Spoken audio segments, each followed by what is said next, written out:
I guess the first thing I'll ask you is what got you into lifting, and what specifically made you want to start a YouTube channel, kind of become a part of this community? Yeah. The thing that got me into lifting was I was always a pretty strong person. Like I had physical strength, I had that brute strength, but I was always the skinniest. Like I was always one of the smaller kids. So I felt like there was kind of an imbalance. And I remember ever since I was just a young kid, one of the things that I wanted to do was just be bigger. I remember I was probably 6 or 7 at the time, and I was at an Olympia Sports with my brother, who is a lot older than me. And I found the heaviest dumbbells that I could curl. And I just begged him to buy them. They were 8 pounds, and I actually still have them, funny enough. And I've always kind of had this fascination with just building muscle and getting bigger. It was never, I could sit here and say, like, oh, yeah, I was insecure in high school and I made this crazy transformation, but it's just not true. Like, Mhm. it wasn't out of like that insecurity that I think a lot of lifters get into lifting for. It was more so like, I was fine with where I was at. Like I didn't mind being thin, but I was like being jacked is cool. So I just chased after it and it's fun. And then for the YouTube part, it's more so just I come from definitely like more of a contrarian viewpoint. And I've been like that with everything for pretty much my whole life when it comes to like pop culture or just group think or lifting or whatever. Like I always take the contrarian viewpoint. And Yeah. I don't try and like say incorrect things on purpose, and I don't think I do say incorrect things, but I do have a little bit of a different viewpoint, and it might be unpopular, but I have the views that I have, and I think having a balance between not just going with that consensus group think, but having kind of that contradiction to say, okay, well, you guys might be right, but there's also this whole portion of lifting or Mhm. philosophy or whatever that you guys are actually missing out on that I try and provide in my videos. No, that's cool. Um, when it comes to just having like contrarian viewpoints, what are some specific things you would say you kind of differ on? Yeah, the big one's going to be the big 3. That's the first thing that comes to mind. That's actually how I started my channel. I think the video is titled "The Big 3 Lifts Are Overrated," and Yeah. that's a quite the way to start a YouTube channel. Boom. Yeah, kind of kind of went for the big title right off the bat. But yeah, I mean, the way I see it is all lifts, I'm not going to say all lifts are equal, but they all have their own specific utility.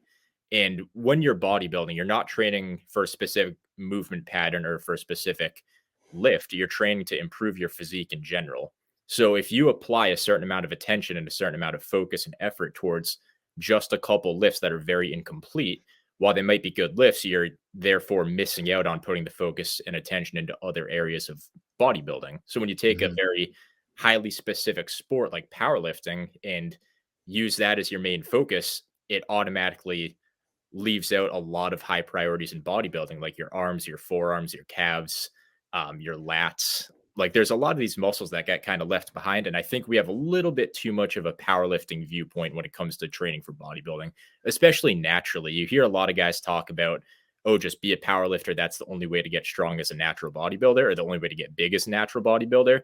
Just not true. Mhm. No, I completely agree with you there. One thing in particular, I'm very similar to you, although I found like a middle ground between. One thing that's interesting to me is people obsess about squat, bench, and deadlift, and I totally agree with what you're saying. Where it's, everyone's obsessed with barbell bench, like how much do you bench, bro, and all that, and it's like, but they don't care how much you dip. They don't care how much you dumbbell bench press. Like any other lift doesn't matter. No one cares about, and then any other lift too. Like no one cares how much you leg extension or leg press. So like a lot of people, if they kind of have like that ego number mindset, they don't really value those other lifts, like the more like hypertrophy focused lifts. And it is kind of weird that people who are focused on bodybuilding tend to train like power lifters, and they kind of like, they're I know a lot of people who are bodybuilding focused, but they train as if they're a power lifter, squat, bench, deadlift over and over again. It's like, why? There's other ways to do it, bro. You're missing out. There's a lot of holes in your training. Well said. It's very incomplete. The biggest thing that I see is we're very obviously as lifters and just men in general, for the most part, we're highly competitive, and we're humans, we're social creatures. So when you can have something as standardized and as heavy and as loadable as the squat, bench, and deadlift, it's almost instinctual to just go into those lifts. Like, okay, yes, I can curl an 80-pound barbell, but 80 pounds doesn't, even though it's a barbell curl and it's much less loadable, it doesn't sound as impressive as, oh, I can deadlift 400 or whatever. So we kind of automatically go to what's a respectable universal lift that I can compare myself to others and engage my value in it.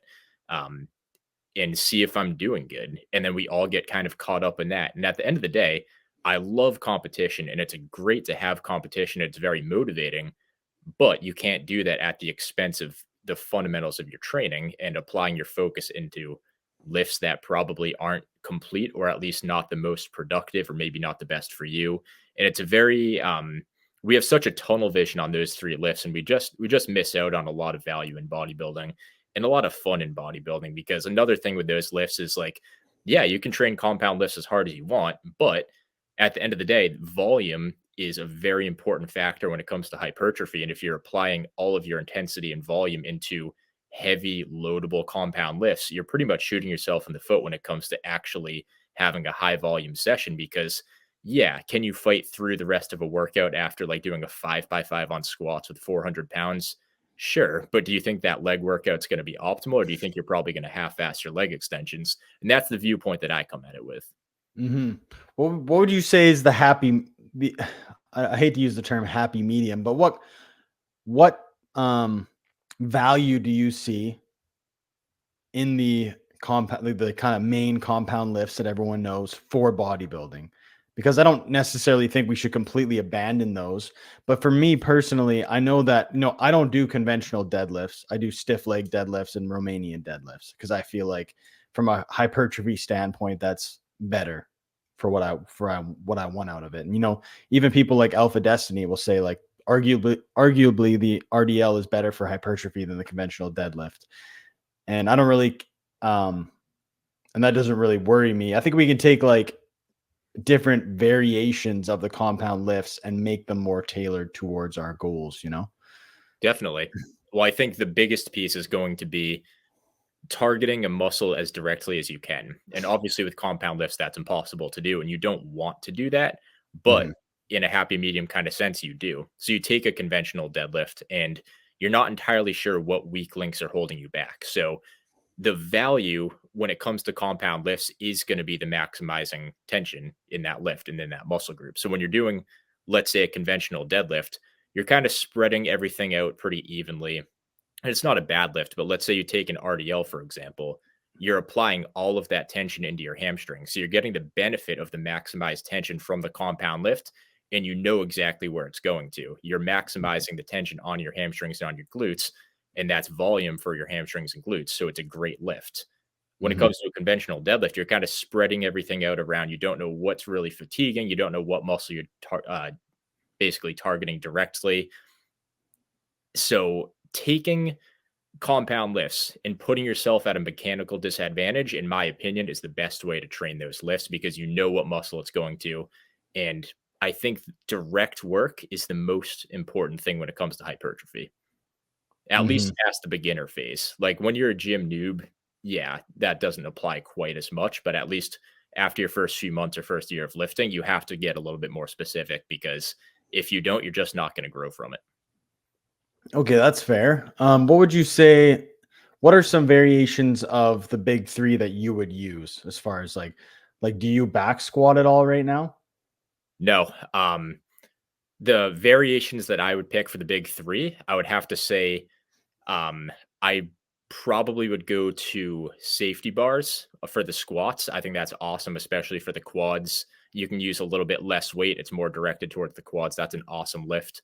I don't have that bar at my gym, unfortunately, but I would have to say even something like a hack squat is awesome. I wouldn't just ditch free weights altogether, because you still need to have some type of coordination, especially if you're really strong. I'm not saying that should be the foundation when you're an advanced bodybuilder, but having Yeah. maybe a hack squat instead of a regular squat, or a safety squat instead of a regular squat. For deadlifts, I think that's an easy one. I think you already said it correctly with the RDL. You're basically just taking all of that tension you get from a deadlift and applying it onto your hamstrings. Now it's a better lift for your hamstrings. And now you could pair it up with something like a power shrug and make it an even better lift for your traps too. So you're kind of killing two birds with one stone, getting more out of less weight. And yeah, it might take a little bit longer since those are kind of heavier lifts, but not all your lifts are going to be that way. For the bench press, I'd say it's a solid lift, but at the same time, it doesn't necessarily come down to changing out and ditching that lift entirely, but a lot of it does come down to the execution. So let's say we do keep the bench in our program, for example, cut it out with a huge arch, cut it out with a wide grip, stop with a leg drive, like get a neutral position, control your eccentrics, feel your chest working. You can't just train it like a complete bodybuilder bro and mind muscle connection with 135 pounds when you're a 200-pound intermediate bodybuilder, but I think you're getting where I'm going here. Yeah. Yeah, that's the thing about powerlifting. You're trying to, make everything as easy as possible as far Yeah. as like just mechanical advantage Yeah. versus bodybuilding where you're trying to legitimately cause as much pain and fatigue in the target muscle as possible. Yeah, it's kind of weird. It's a weird conversation. It's just weird that people get so caught up in these nuances. I get it to a certain extent. As far as like, do you barbell bench right now? Or are you more? Because I know for me personally, if I had to choose one, I'd probably use dumbbell bench press, to be honest. If I had to Yeah. choose one. Yeah, dumbbell bench is great. What I'm doing right now for my lifts, my kind of like primary mover, even though I don't view my training like that, is going to be a plate loaded, basically lever arm bench press. It's actually the machine I'm sitting on right now. I don't know if you guys can see that, but you load plates on here, and I'm getting the same exact tension. I've been lifting for years, so I don't need those tiny little strength and coordination gains that I would get from dumbbells or a barbell, but I get maximized tension. It's easy on the warm-ups. It takes less time and it's fun. Like you can control it a little bit better. I'm not trying to throw up. I was talking to my buddy Carell, him from Stand Strength, and he's like, yeah, I mean, once you get to a certain strength level, once you've been lifting for 5-10 years, it's like, how practical is it to try and kick back like the 130-pound dumbbells? And it's like, yeah, I'm not saying to just ditch free weights altogether, but having something like a machine where you can get that out of the way first, fatigue your chest, and then move into some type of fly or like a weighted dip or something. It makes it so you don't have to quite load as much. And I find that it's much less fatiguing as well. And it's the fatigue is what kills you once you get to a little bit more of the intermediate or advanced phase in bodybuilding. So keeping the fatigue low is kind of my biggest mindset because I think volume and execution are the most important. And if you can keep that fatigue low, that's key. I know powerlifting that you accumulate fatigue very quick because you're maximizing all of your leverages and you're pushing the most amount of weight possible. Very counterproductive for bodybuilding. Mm-hmm. What's beautiful about bodybuilding is you can be creative with it and you can have variety.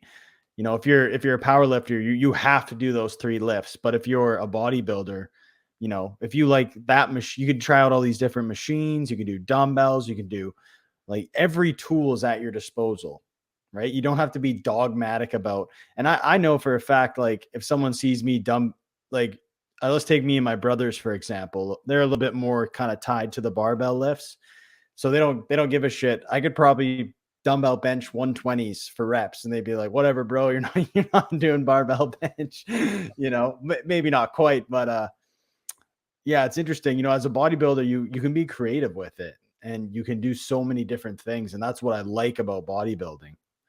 Yeah. One of the biggest things about bodybuilding, and this is, I'm not trying to say the gym isn't the best place to do it because it is, but bodybuilding can be done through anything. I mean, you can compete in bodybuilding at having only trained calisthenics in a playground. You can build your body however you want. You don't have to it's not specific. You can Mhm. build muscle or compete in bodybuilding, building your physique in whatever way you see best. Like if you want to just use like resistance bands, go for it. It's probably not optimal, but you can do whatever you want. If you want to build just calisthenics, same deal. I mean, you can still build your physique. It's probably not optimal, but in powerlifting, it's like, yeah, specificity is a real thing. Bodybuilding, not so much. Have some fun with it. You don't have to do a variation that everybody else wants to do. Like you can do what you want as long as you train it with the right fundamentals and it's a fundamentally sound lift. Mhm. No, that makes sense. Do you do any just just to go into calisthenics a little bit, do you do dips or anything like that? I do. Yeah, I Yeah. actually do. Just because just because I don't have a weighted belt, I hold a dumbbell between my legs when I do them. But Mhm. I love dips. Easily Yeah. one of the best lifts for chest. I just feel the stretch incredibly, and I know how important that is for muscle growth. So, I'm actually filming this podcast on my dip station right now. I'm just moving it around to hold the laptop up, but it's awesome. I love dips. Definitely a staple. I pretty much do them every time I hit chest. So Mhm. definitely a high priority. I love dips. I think it's better than barbell bench. Yeah, that's a lift that I've fallen in love with. I guess 2 years ago, I started doing dips and I could do like 3. And my core and my just I was shaking the whole time. And now I've managed to add weight and I'm getting quite a bit stronger on them. And yeah, they're one of my favorite lifts for sure. What about pull-ups? Do you do a lot of pull-ups? Because Funny you um say that because I actually did just start doing them again. The pull up is actually what got me into lifting in the first place. So I think it was like a Christmas. I must have been like 15 or 16. I was like a junior in high school or whatever. And I had one of those door frame pull up bars and I would just rep out the neutral grips. And it turns out I was basically just kind of like greasing the groove a little bit and getting some nucleus overload. So I'd go through and I would do like 5 neutral grip pull ups. And eventually, like by the end of a summer, I was this stick figure and I had like massive lats. And I was like, okay, it's probably time to keep building. But I ended up training pull ups. That's the one thing I kept pretty consistent, even when I was back into powerlifting a little bit more. Ditched it entirely. And then I ordered a power rack that has a multi grip pull up bar that I added onto it, and I love neutral grip pull ups. I've been doing them, and it's just a movement that feels right for me. I feel it in my lats. I'm strong, and I really enjoy doing them. So that's a staple for sure. Yeah, that's something that I've brought back. They're really hard to progress on. Do you find that they're pretty hard to progress on? Yeah, I found that overhand pull-ups were so difficult. Yeah. Neutral grips, I had a little bit of an easier time. I think I've just been lat dominant. My upper back is super weak, so I think that Mhm. explains that a little bit. Um, Pull-ups, yeah, pull movements are very tough because the lockout isn't quite as I find this because the lockout isn't as like I guess, set in stone. Like, when you Mm. get to the top of a pull up and you're like, oh, is this high enough? Is it high enough? I'm not really sure. And you can kind of cheat or like count a rep that maybe doesn't count or whatever. Mm. But when you're pushing, it's hard at the bottom. So you either know 100% you failed it. Yeah. It's like you're not going to get 75% of the way up on a bench and just fail. So it's a very, very clear cut, very set in stone method of progression where pulling's a little bit different. Yeah, it's interesting you brought that up. I was thinking about that with all pulling movements. It just comes to a point where you can't actually like go the full way. So like usually if you're failing, you're just kind of doing these little like mini reps at the Yeah. end. But with pushing movements, even with like leg movements, or like sorry, like squat movements, it's just you either get it or you don't. But with pulling movements, it's a little it's Yeah. kind of And like a gray area. that's the tough part is you get to a certain strength level and the tension curve and the strength curve that most people have, and this is just the way that our bodies are built, is we are so much stronger when we're at the start of a pulling motion than we are at the contraction. It's not even close. Like the way our backs are designed are just to take that heavy weighted stretch. They're not designed to like just contract and have that same exact strength as it does on the weighted stretch. So that's why we can like deadlift and rack pull so much more than we can barbell row. Obviously, they're different lifts, but I think you get the point I'm getting at here. And that's why I have a machine to my left, and it's a lever machine plate loaded. So as you pull it up, the weight loads right on here on the sides. So as you pull Yeah. up, the weight actually gets a little bit lighter and it matches the tension curve and it matches your strength curve. So it's such a better lift for hypertrophy because people will talk about full ROM and whatever, but it's like, okay, well, if you're doing full ROM on barbell curls, you're stopping yourself way shy of failure. Mm. No, that's a good point. How do you just to go into progression a little bit, how are you tracking progression? Um, I know it seems it's a kind of a simple question, but I know a lot of people tend to do it a little differently. And I guess specifically some bodybuilders, they'll track their compound movements, but they kind of just go to failure always on the isolations. And I'm curious how you track that in a way to make sure you're progressing. Yeah. So I can agree with the point you brought up about bodybuilders tracking their compounds and going to failure on isolations. But I think at the same time, if you're not holding yourself accountable by tracking your isolation lifts, you're cutting yourself short. I mean, Mhm. there's a reason why we track our compound lifts, right? And that's kind of for some accountability to measure where we're at. I don't think it changes very much from compound to isolation. I get that there's a little bit more variables when it comes to your strength on isolations than it is on compounds because they're much less standardized. But at the same time, you should be tracking everything because then you don't need to PR every workout or get better every workout because you get to a certain point where day-to-day strength fluctuations, whether it's from sleep or diet or fatigue, will kind of overpower your actual strength gain or loss from day to day. That's why I'm very against day-to-day comparison and like linear overload. But it's important to track everything. And as for my progression model, I do use the rep goal system from Steve Shaw. The exact way I do it is I do 3 sets on every lift. I find that 2 sets on every lift just isn't quite enough. And if I'm doing 4 plus sets on every lift, I get into this weird mindset where I feel like 1 set is so insignificant that I kind of half-ass it, but 3 Mhm. is like that sweet spot where it's like, "Okay, I only have 3 sets, but it's also enough to get enough volume in for that lift." So, I Yeah. only have 3 shots to give this my all, but it's not so little to where I'm not gonna get results, and that's kind of that sweet spot. So, I'll pick a weight, and I don't even necessarily always have the actual rep goal, but I kind of know once I know when I get to that number. So on a lot of lifts, kind of 45 is that magic number across 3 sets where I'm kind of averaging like 15 reps a set. That's generally a pretty strong indicator that it's time to add some weight. Mhm. And that goes into taking the let's talk about that video you put out where you talk about, putting emphasis on the isolation lifts because that's something I totally agree with you on.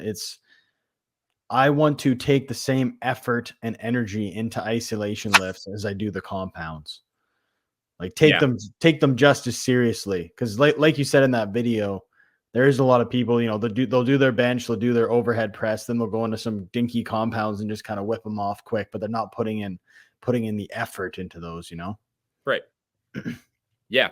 Um, the biggest thing is just you have to treat them the same. You can't just treat your compound like it's the holy grail and then say, "Oh, I'll just treat this isolation like an accessory movement." And Mm, accessory is what I mean by that. So a lot of people, and this all comes from our terminology. We call these like assistance lifts or accessory lifts. When you call a lift an accessory lift, I think we have to be conscious and be mindful of when we say that, you're also implying that the only purpose that lift serves is to supplement and be an accessory and help something that's more important, something that's bigger, and something that's better. And sometimes that might make a little bit of logical sense, but that only makes logical sense when you're talking about the domain of powerlifting. So mhm, I don't like to view it that way, and I think just viewing it as like, okay, so the bench is my primary lift, the pec deck is gonna be my accessory lift. So we automatically go into that lift with the mindset of it being less important. But at the same time, they're kind of equal importance. Like, yeah, they're both fundamentals to your chest training. The bench obviously maximizes tension, but it doesn't get a full stretch. It doesn't get a full range of motion. And I'm not saying that's a reason not to do the bench, but that's one piece of the puzzle. The next piece is going to be, let's say, where the pec deck comes in. There's no stability, there's no coordination to that movement because it's a machine and it's an isolation lift. But at the same time, you get that crazy weighted stretch. You actually get a full contraction. You can go a little bit higher in reps typically. So they complement each other. They mhm, each serve their own utility. They each serve their own purpose. So why are we biasing one of those lifts? I would argue that you need both of them and they're both of equal importance. So why are we treating a lift like it serves the purpose of helping out another lift when that is a powerlifting mindset in the first place? So I yeah. I just can't really I agree with you. can't really What think in about it. bodybuilding, we shouldn't even use the term accessory lift because Yeah, everything 100%. has a purpose. It's like I'm doing this to train my chest. I'm not doing this for any other reason but to make my chest bigger, right? Right. Yeah, That exactly. I totally agree with that. That's a weird.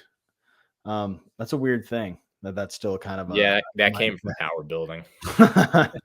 What are your thoughts on power building? I mean, I don't really even think about it in that way. Um, Yeah, I think I you go. sorry, I'm in the same boat as you. Like I'm focused on bodybuilding. That's my main thing.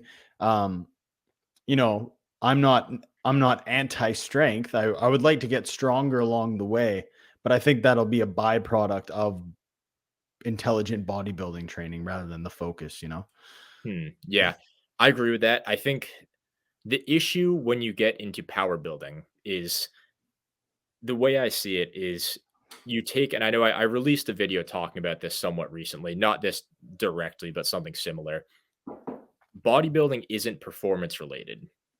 You can still build muscle when you're doing kind of the same weights or different. You don't even have to do the same lift every time. It's not performance. You just have to kind of beat down your muscle, get generally stronger over time, and have enough volume. There's the bazillion variables, but that's besides the point. When you get into a lift or into a, let's say, a sport like powerlifting, it's performance related. So for anything that you need to perform for, what do you need to be? You need to be mentally and physically prepared. You have to come into that workout with the right preparedness. And when you take something as specific and something as, I don't want to say the word athletic, but for the sake of the argument, I'm going to use it. You know what comes first in that workout. You know what's the priority, and it's going to be powerlifting 10 times out of 10, and bodybuilding kind of gets the back seat. It goes on the back burner. And I don't see that as power building. I see that as powerlifting. And maybe you're focusing a little bit harder than most power lifters are on building muscle than the power lifters themselves. So I think it's Mhm. better than powerlifting, but I think the strength work, as in like heavy compounds for 6 or less reps, if anything is an accessory to bodybuilding, it would be that, in my opinion. Mhm. As far as rep ranges are concerned, what would you like, what kind of rep ranges do you work with? Yeah. Because I'm wondering, do you do So, any like the 6 rep sets and stuff like that? not a whole ton.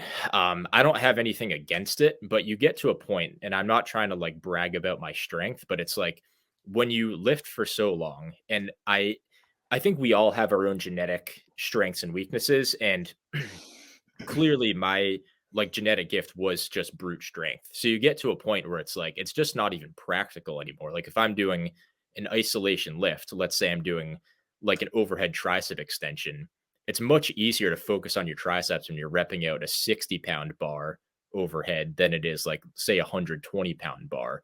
Because when you have 120 pounds over your head and your arms at a 45-degree angle, you have to compensate somehow to keep the weight above your head. So I do like to go a little bit lighter so I don't have to use as heavy of weight. You get the same results going from 6 reps up to 20 reps on most lifts. Obviously, there's some nuance to that. Like you can't just do 20 rep deadlifts every time and expect to grow because nobody has the cardio or the endurance to actually do that. But Yeah. I do prefer to keep the load a little bit lighter. And just for where I'm at in my own training, it makes a lot more sense to go a little bit lighter, milk out a few more reps, and just go a little bit higher in the reps. Because at the end of the day, if I'm going to get the same results with 18 reps as I am with 8 reps on a curl, I'm going to pick 18 because one, I enjoy kind of that burning sensation. I know I'm not failing because of the burn. I'm failing because I'm not strong Mhm. enough to get the weight up. That's a misconception a lot of people have to overcome, and that would be called like fluff training versus real hypertrophy training. But yeah, it just makes more sense for where I'm at, and higher reps give you a better pump, anyways. So it's more fun. Mhm. Absolutely. Let's get into that. You just said something there. Real versus fluff hypertrophy training. What do you mean by that exactly? Because there's lots of people out there who make fun of like the guys who just grab the pink dumbbells and do like whatever. They just pump up the muscle. Yeah, I think that's an extreme, like that's towards the extreme end of the spectrum. But what do you think? What do you mean by that? Like real versus fluffy hypertrophy training? yeah. So real hypertrophy training is essentially, and I hate to oversimplify things, but in the most general sense that I can say with it being enough for you to understand, it's going to be general strength training at mechanical disadvantages with the right volume, with the right proximity to failure, with the right frequency, and with the right lifts. That's in general what bodybuilding is. When it comes to fluff, that is chasing the pump as your primary mover of growth. That's going to be chasing the burn as your primary factor of growth. It's going to be uh, doing lifts that make you look good in the mirror, but don't actually apply attention to the right muscles. Like you see people do these plate pinches where they hold 2 5-pound plates and do this. And yeah, it makes your chest look awesome because you have to squeeze the plates together. But from an actual biomechanics perspective and from just a gravity perspective, that lift isn't doing anything for you. So that's what I would call fluff or like pump training, basically just bullshit hypertrophy training. And you see this all the time on Instagram because you have these fake natties. I'm just gonna say it. I know. And I that's the closest I'll ever get to name dropping is I guess it's like culture dropping or whatever. But you'll have these fake natties that get a crazy pump and then they'll do the lift that makes them look most jacked on camera, whether the lift is good or not. I Mhm. actually used a couple of those guys on a thumbnail of my real versus bullshit hypertrophy training video a month or two ago. Not gonna name drop, but You if just you put have an Instagram account, you have definitely seen this stuff before. you just covered their faces so you wouldn't get in Yeah. trouble. Yeah, put the clown emoji on them or something. Just try to keep it classy. Yeah. Well, that's actually one thing in YouTube fitness and just in general. Everyone's just trying to figure things out, and there's a lot of like, obviously there's like the straight bullshit, like those dudes. Like we've all seen those guys on Instagram, like just absolute bullshit. And then there's just people who argue and kind of like name call and cause a lot of beef. How do you feel about like YouTube drama and all that? Yeah, YouTube drama. I mean, sometimes it's good, sometimes it's bad. I think the people that start drama, it's usually two people. It's someone that has a YouTube channel and just wants to blow up. I can name drop two people real easy, but I don't do that.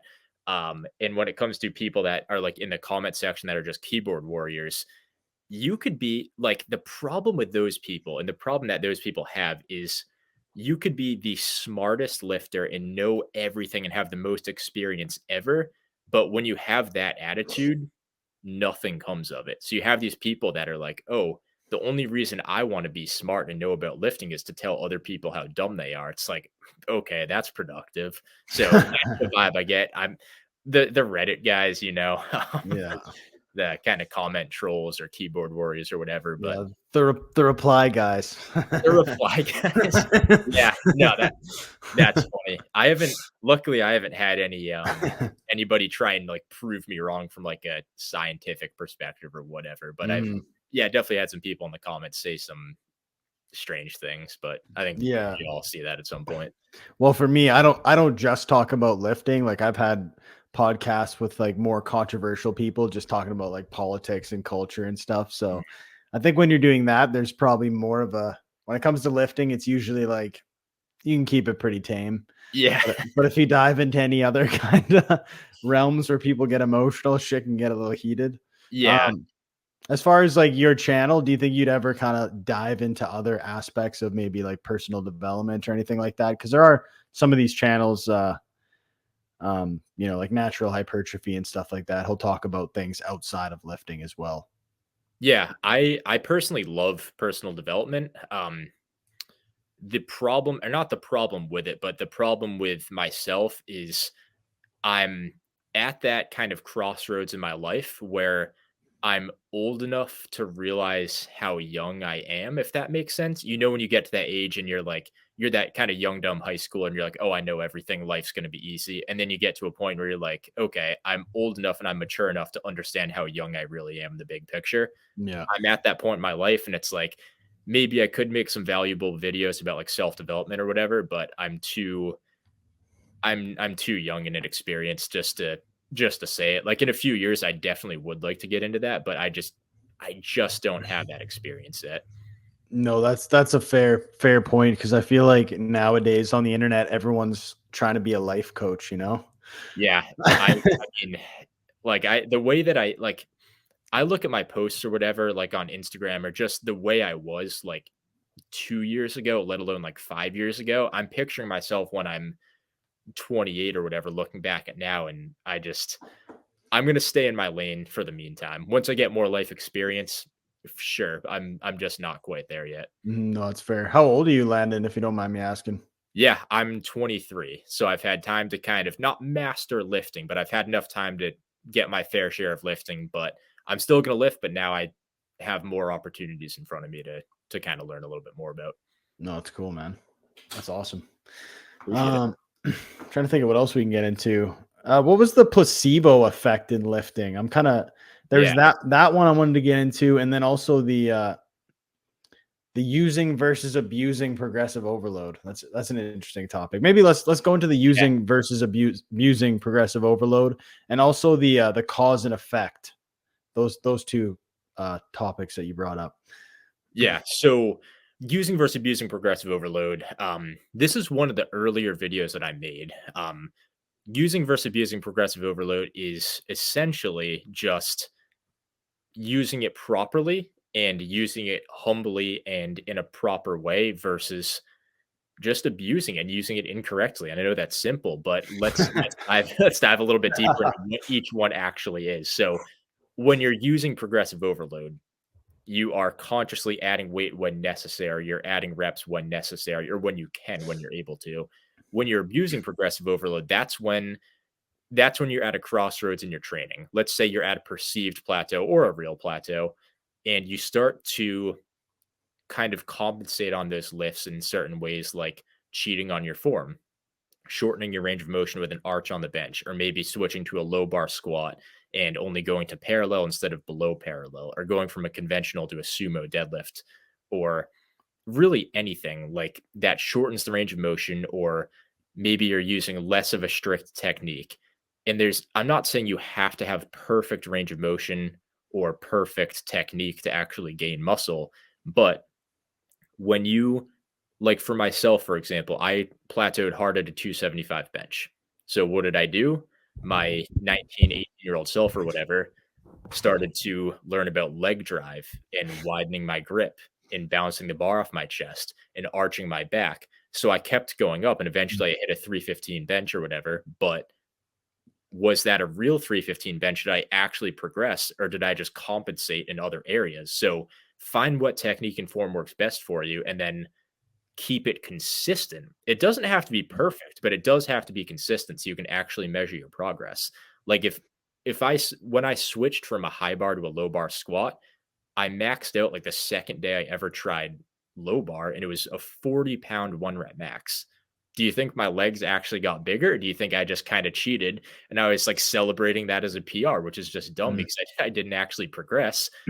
Like in strength, sure. Like I could have used that to my advantage in a competition, but I'm tricking myself into thinking I'm actually progressing and building muscle when I'm really not. So that's kind of an extreme example of what I'd call abusing progressive overload. No, Using that progressive overload, simple. yeah, that makes sense.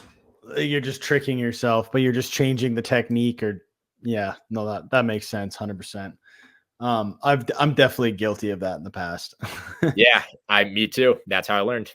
It's funny how you frame it like using and abusing progressive overload. It's like framing progressive overload as being a drug, you know?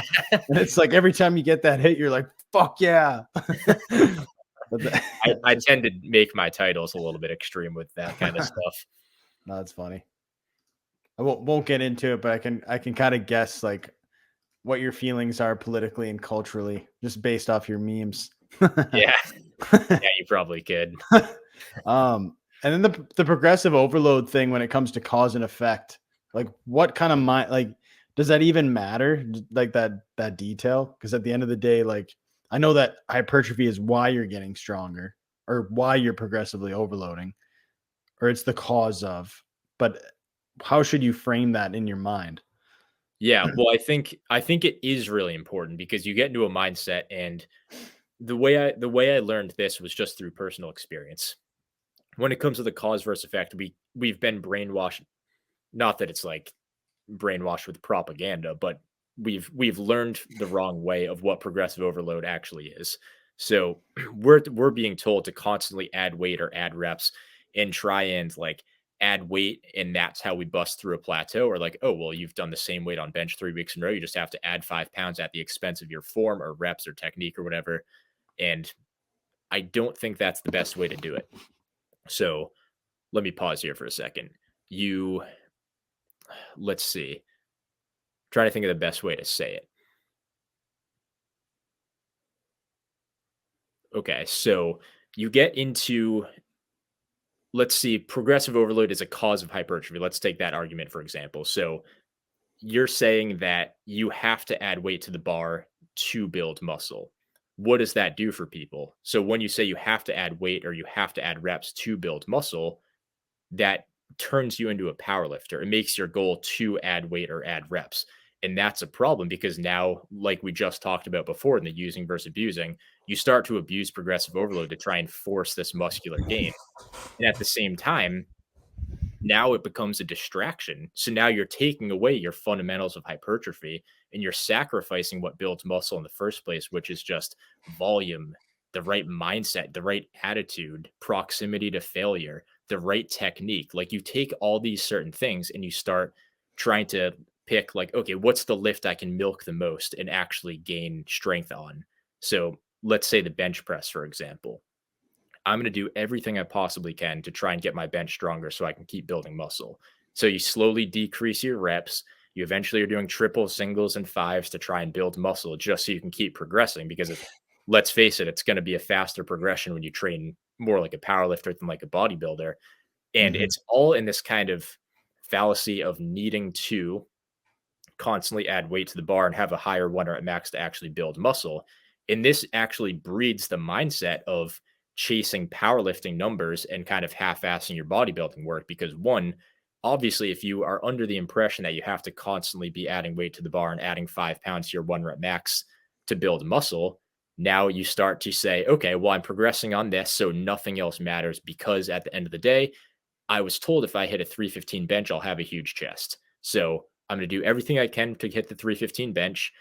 And I'm under the impression that every lift has to overload to build muscle. So as long as my bench is good, I feel like I'm good. I'm just going to ignore tracking everything else because I don't want to be let down by not being able to progress on other lifts. So I'm not going to track my pec deck. I'm not going to track my skull crushers or my push downs. I'm not going to track my overhead press or lateral raises. And that's where you get into some of the problems because now you're afraid to not progress when at the end of the day, you're missing the point entirely and you should be tracking your lifts. And that's another problem with the whole day to day or session to session, even week to week progression. And that's not the right mindset. You need to be taking a better approach of, okay, it might take me 2 or 3 months at one point to actually add weight or add reps to a lift, but I need to just kind of stick with it, get rid of that short sightedness and that kind of like high you get from adding 5 pounds and be willing to put in the work, put the dirty work in to get better at your isolation lifts, and the muscle will come. So that's the mindset and the problem of seeing progressive overload as an effect of muscle Mhm. building. No, those are all great points, man. I'm curious about your training splits. So how do you set up a week? Yeah. Um, what I'm at now is I've learned that long-term mindsets are the best way to approach a lot of things in life. And lifting is one of them, especially once you get to a certain point. And I am by no means like an impressive advanced natural bodybuilder, not even close. Like, yeah, I've definitely built a great foundation and I'm super happy with where I'm at. But that being said, I have a lot of room for growth and I have a lot of potential that I still haven't hit. And I've realized that just like training every muscle equally isn't really doing a whole ton. The cool thing about muscle is it's actually very easy to maintain. It's difficult to build, but once it's there, it's pretty easy to maintain. And even if you lose a little bit, it's really quick to gain it back. So, what I've decided to go into now is now that I'm at a point where I've come to a pretty slowing halt with my gains is I need to put other muscles on the back burner so I can take that effort, take that approach, and kind of take even just the mindset, obviously the volume, and just take all of these mental and physical factors and just apply them into certain muscle groups. So for myself right now, it's mostly my arms and my forearms, my triceps and forearms in particular. So yeah, I'm still training my chest and my legs about 1.5 times a week. I'm not going through the motions, but I'm definitely not training them as hard as I would train like my arms right now. Mm. So I'm going to stick with this for 6 months or a year, add half an inch or an inch to my arms, and then have jacked arms, maintain that while I build up my chest and back. And then 2 years later, I have an awesome physique versus just trying to like train every muscle with an equal intensity. I just don't see bodybuilding working that way once you get to a certain point. Hmm. Yeah, that makes sense. So you take certain things down to maintenance volume, and then Right. you emphasize other things. And how do you set that up as far as like, do you do like an upper lower split, push pull legs? Like, I'm always curious about training splits because they're, at the end of the day, they don't matter necessarily, but they also do. If you don't set it Yeah. up, if you don't set up your week properly, it can kind of fuck you up a little bit. Yeah. So splits, when it comes to overall building muscle, they're all going to be relatively similar with the exception of the extremes. But with that being said, there are more fun ways to train. There are more like optimal ways to train when it comes to just the recovery aspect and whatnot. But the way my baseline program is typically going to be a leg day, followed by a torso day, so chest and back, followed by an arm day. And that's just myself. I don't train shoulders, and I don't recommend that you don't train shoulders, but I prioritize them for so long that now I don't have to do anything. I don't train them at all. And even though I've lost muscle, they still fit in with my physique. So that's a benefit. Now there's a muscle that I kind of completed it to where I need it to be. So I just don't train it anymore. And I haven't trained my shoulders since before the initial gym shutdowns back in 2020 because I found new goals. So that's helped me a ton. The split that I'm on right now, at literally as of last week, it's funny you say that, is it goes arms, then torso, aka chest and back, and then arms again, and then legs. And I'll typically take an off day somewhere in between an arm day and a torso day, just so I don't have three like heavy hitting arm involvement days in a row because I did notice a pretty tough time on that. Yeah, that seems almost kind of weird, like doing arms before chest and back. Yeah, but at the same time, I my performance on chest and back doesn't matter. I just have to maintain them. Like Mhm. I'm good with where they're at. My arms are, if anything, my lacking muscle group right now. So it's an interesting split. It's definitely something I've never done before, but it's fun. And at the end of the day, like I don't care about my performance in the gym as long as I'm getting the volume in. It's like I'm on maintenance. It doesn't need to be perfect right now. As long as I can prioritize my arms, make that happen. That's my top priority. Mhm. So training splits and then what else was I gonna say? Shit, I forgot. Well, Um, what's your training split? What are you training like right now? well, I'm training upper lower day off. Upper lower. Oh, it was pre-exhaust. That's what I wanted to get into. Yeah. Um, like I have done that and I totally see the value in it. But then I kind of got put off of that because everyone was telling me to do my compounds first. Because Hmm. that's kind of like what you're supposed to do, you Yeah. know? A little bit of group um, think. Yeah, and I'm kind of like you where I'm like, well, I mean, that guy's jacked. He's telling me to. So Yeah. I mean, well, I'm kind of like a punk rock person when it comes to that shit, but then eventually enough people were telling me, "Hey, you should do your compounds first." So it's kind of like I went from the isolation first for quite a while to the compounds first. And I'm curious, do you still do that like quite a bit? Not particularly, and I think the only reason that I don't do that quite as much anymore is because, just the way my split's set up, like, the only day where I really could mess around with that a little bit is on my leg day, but I mix compounds and isolations in throughout the whole workout, so in general, yeah, the compounds are kind of skewed toward the beginning, but I've thought about switching it around a little bit, and I think this is going to be the most beneficial way of training. And when I say this, I mean pre-exhaustion for people that are stuck in kind of that dogmatic compounds first, performance on compounds mindset. Because let's face it, if your mindset is that you need to approach every lift and train like a power lifter and just try and add that 5 pounds or add that rep to that 5 by 5, it's going to be very difficult to just go into the gym fresh, feeling great, doing your bench and not maximizing it. That's going to be tough for a lot of people. And it was tough for myself. And that's why I stuck with powerlifting for way longer than I should have. the approach that I would challenge these people to take that are stuck in that mindset is, well, do this. Start with your isolations first, and that's going to throw you for a loop. That's going to be difficult going to the gym and not starting with a heavy compound. The mindset's going to be off. But Mhm. when you do move into that heavy compound at the end of the workout, I'm guessing you probably have an ego. And when I say you, I'm talking to everybody that has this mindset because I had an ego and I was stuck trying to add 5 pounds to that lift. When you have a big ego like that and you're chasing these numbers and trying to impress yourself and other people or whatever, when you go into a bench press after you've done pec deck dips and a bunch of skull crushers, like that's going to be pretty difficult. And your ego isn't going to let you try and maximize it because it's simply not impressive. So, what you're going to do is say, okay, well, I'm going to cope with this loss of strength by training it more like a bodybuilder. So, I have the excuse of using lighter weight. And it's a cope, but that works. Now you're actually training it like a bodybuilder. Mindset solved. Not quite that simple, but I think you understand what I was getting at. Yeah, no, that makes sense.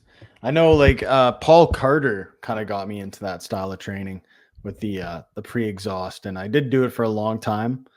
Um I think it's just something that's worth playing with, and we shouldn't be dogmatic about, always putting the compounds first. Uh One thing I do like doing is like doing like seated hamstring curls before hack squat. I like doing like hamstring training because a lot of people kind of half-ass their hamstring training. But when Yeah. you put it at the beginning of a workout, it actually warms up the knees too. Like I don't know what it is about it, but I feel really good doing seated hamstring curls before like a quad movement, like a hack squat Funny or something. funny you say that because that's what my leg day is right now. I superset hack squats with lying hamstring curls. Shit. Yeah. That's good. So I agree with you on that for sure. Do you have a hack squat machine in your basement gym or do you do that at a commercial gym? So I only train out of my basement. So the pros are it's my basement and it's my environment and it's custom like it's a grungy old basement that I love and it has all like I customized every I didn't actually like, go onto the website and customize it, but I built this gym to exactly what I need. It's a PowerTech compact leg sled. So it's almost like an inverted hack squat. Or it's no, not an inverted hack squat. It's like an inverted leg press. So you're still pushing the plate away from you. It's set up like a hack squat, but it's a seat with a bent back rather than a flat back where the weight's on your shoulders. So it's actually a little bit closer to a leg press, but it's a happy medium between leg press and hack squat. Okay, yeah, I think I know what you're talking about. Yeah, Yeah, sure. it's right. I don't know if the lighting's good enough, but it's right here Oh behind yeah, the power. that's yeah, it's interesting. So you're kind of yeah, that's a little different than the hack squat I have. I kind of have like that traditional like Tom Yeah, Platt. weight loaded on the Yeah, shoulders, Tom add Platt's decent hack mass to squat. posture. Tom Platts did some crazy things with hack squats. He would like shoot his knees way over and Yeah, like yeah, just some of the things crazy. like Such a legend. it was like hack squat, sissy squat shit. And I was like, whoa. Yeah.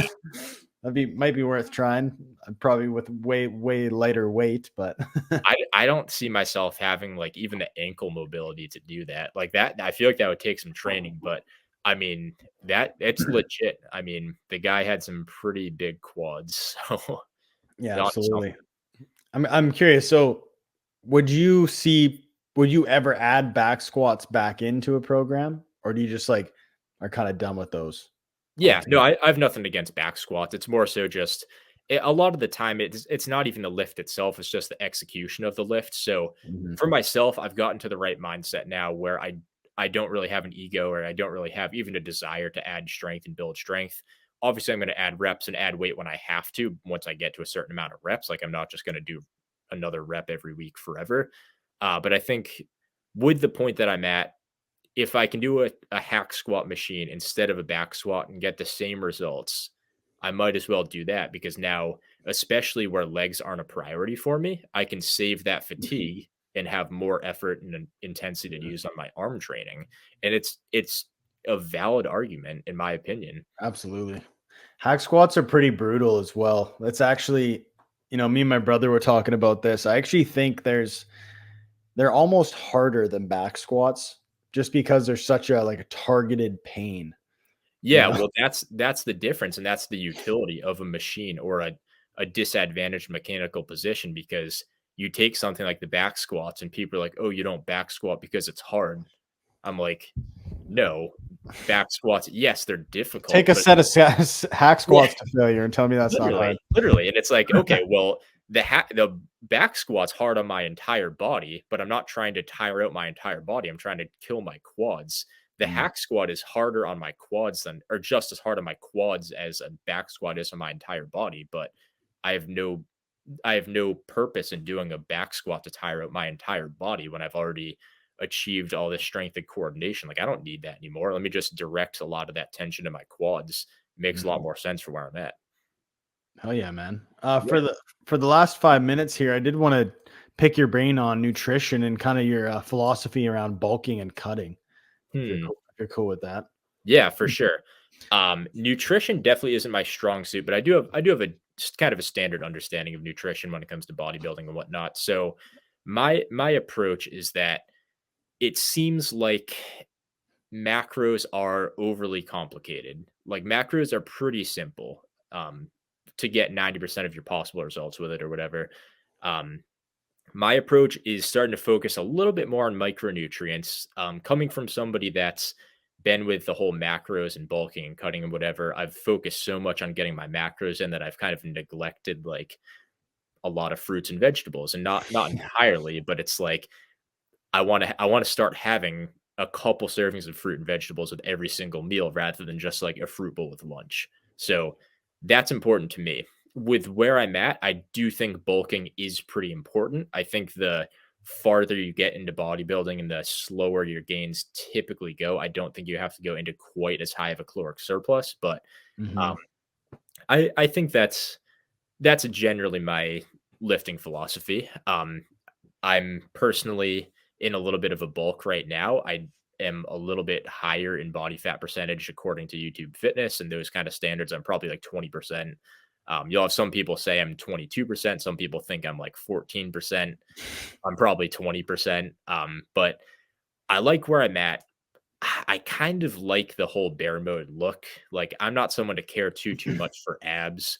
Um, the only difference that I really could care about when it comes to cutting is just like the kind of the facial effects, like just letting my face lean out and mature a little bit. Like obviously that's something that's kind of cool, but I'm not gonna like change my entire training and diet around just for that, at least not with where I'm at.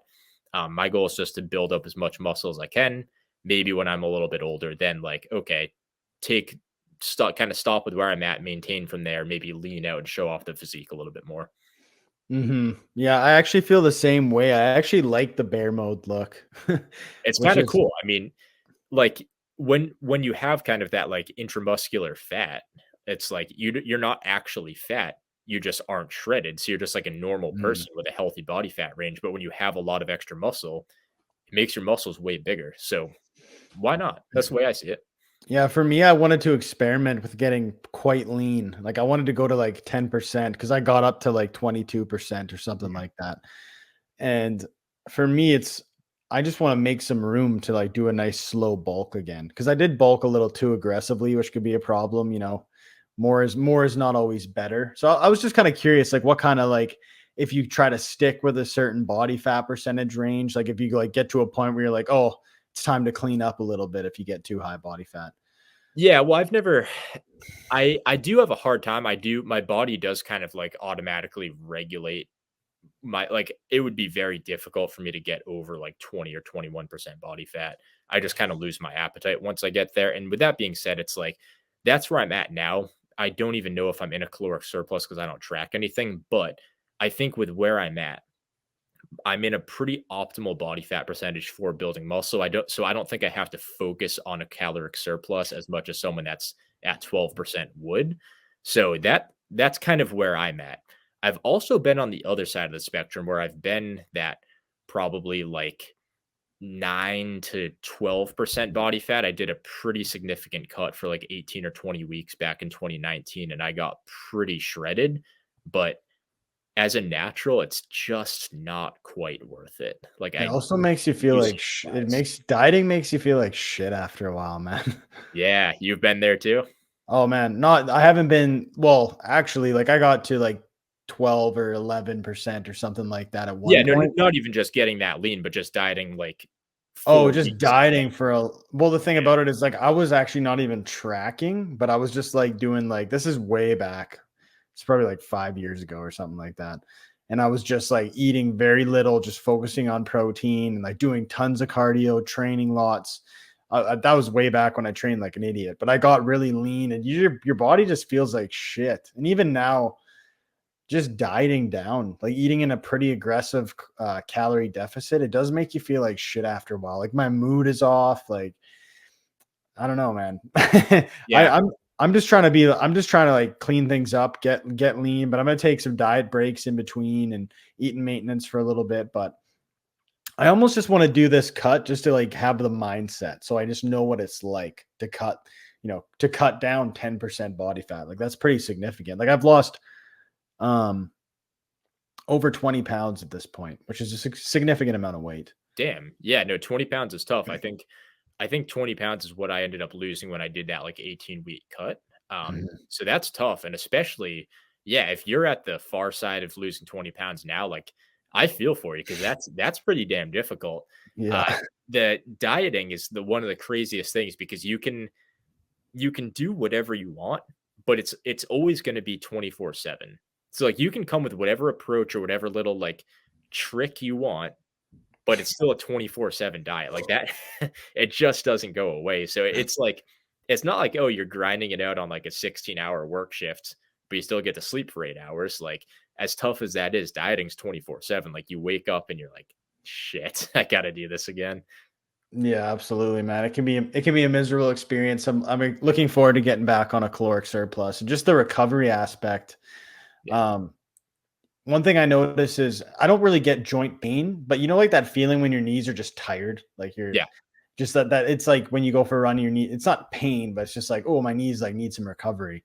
Yeah. I've noticed I do a little bit of running. Like I try to right now, I'm actually trying to do quite a bit of cardio, like even like 20 to 30 minutes a day, just low intensity stuff.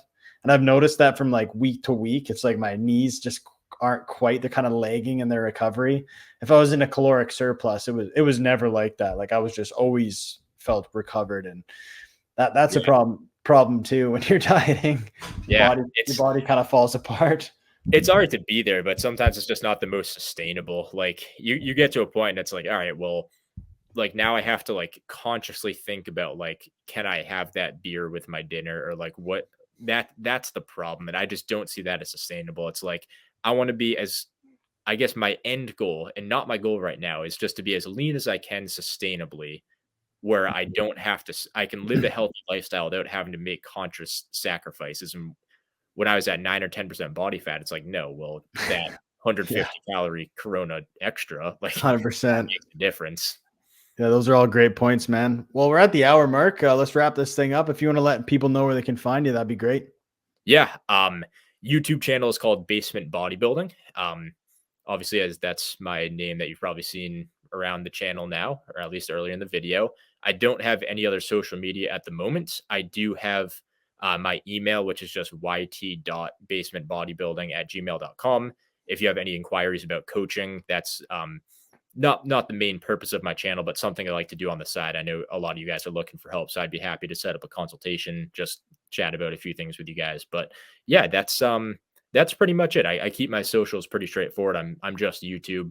My Instagram's my personal one, so it's actually quite boring. I wouldn't recommend following me. I know a lot of people already have from other channels, but yeah, you're not getting anything good out of that. No, there's actually it's probably a good idea to kind of stay off the other socials, just focus on YouTube because I don't know. I feel like when it comes to YouTube, it's just like long form content. You really can dissect the ideas. Instagram is just flashy, kind of. That's like I don't Yeah, know. it's trying to capture people's attention, and I just don't have that personality. Like I'm a pretty kind of like monotone and low key guy, and I know you strike me as not as monotone or like I'm boring as pretty I am, I'm but pretty much the same. you definitely I'm seem not more. Yeah, I'm not I'm not going to be a YouTube influencer even if right. I Yeah, did become one, I'd be like super chill. yeah. I would be the worst influence. Yeah. I actually like decided on June 1st that I was going to take like 30 days like off from all social media and YouTube, just consuming YouTube. and I was just going to schedule all my podcasts so they still get released. But I just wanted to take like a 30-day complete like digital detox. That's Kind of actually really smart. Yeah, that is, kind of random, but yeah, no, I've experimented. I mean, we could go on a whole rabbit hole on this, but I know the podcast is pretty much up. But yeah, I've experimented with that a little bit in the past. There's a lot of value to it for sure. because I feel like, dude, like just the amount of stimulus and information overload we get on a daily basis is too much. Like we're not designed to be constantly just getting information, you know?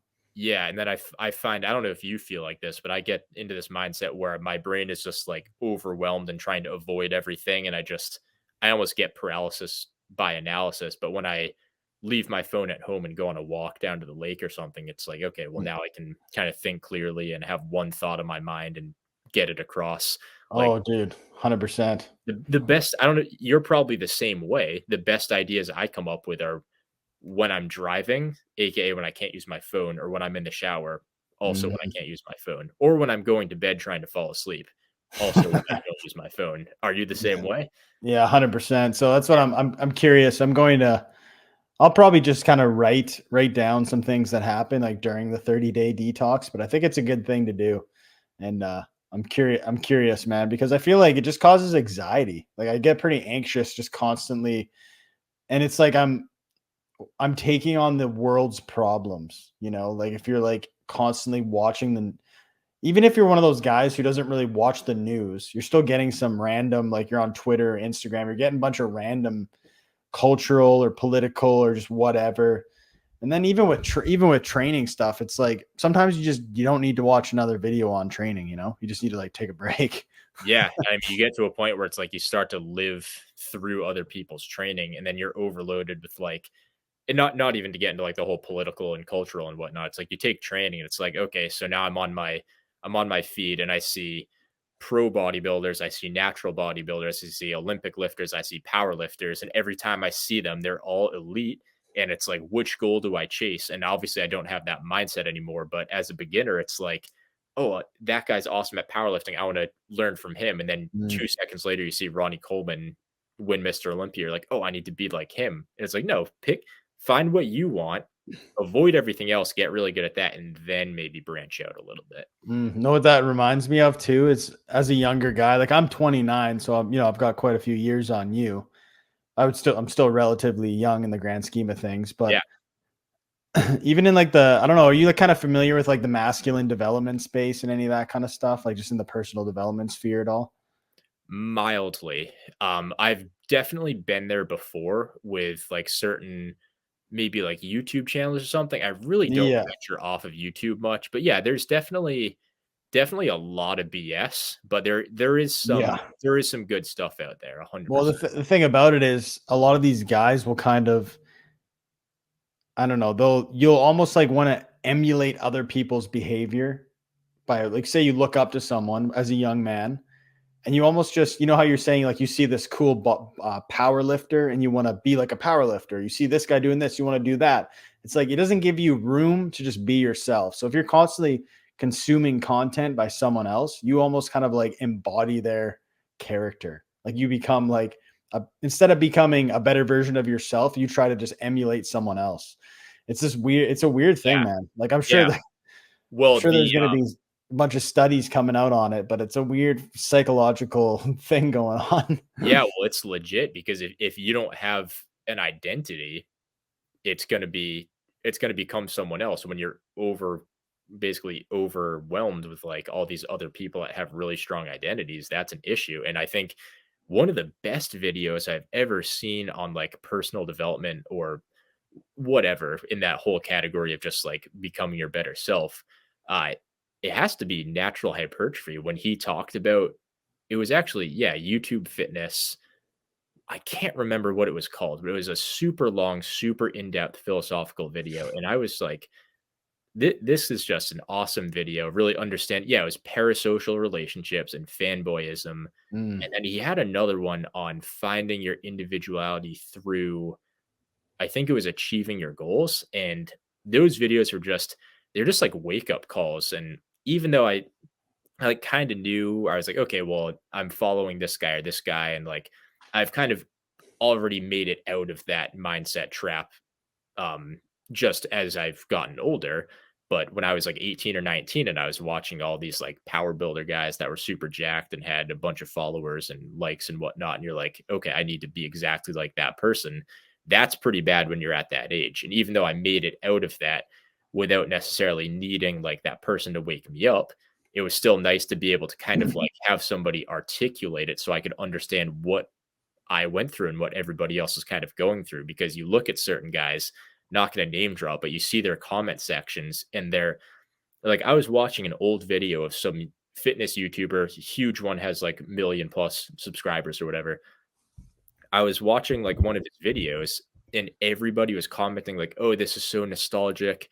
Like some of my favorite days were when this guy trained at this gym." And I was like, "Oh my god, these people are getting nostalgic over another person's life. That Yeah. is nuts." And that was when I kind of broke out of it when I was like probably 20 or 21. And then I realized what it was. And I was like, okay, everybody's just a copy of one another. And I kind of escaped it. And then I listened to Natural Hypertrophy's video, and it's just the guy just has an awesome perspective. And that allowed me to fully kind of articulate it in my own head of what actually goes on in this stuff. Mm-hmm. No, it's crazy, man. All right, man. Well, we could probably talk about this specific topic for hours, but let's wrap this up. You told people where to find you. We'll definitely do this again, man. I appreciate Yeah, you taking I'd the be happy time. to. Sounds good, buddy. Well, you have a good rest of your night. You do. Yeah, peace, buddy.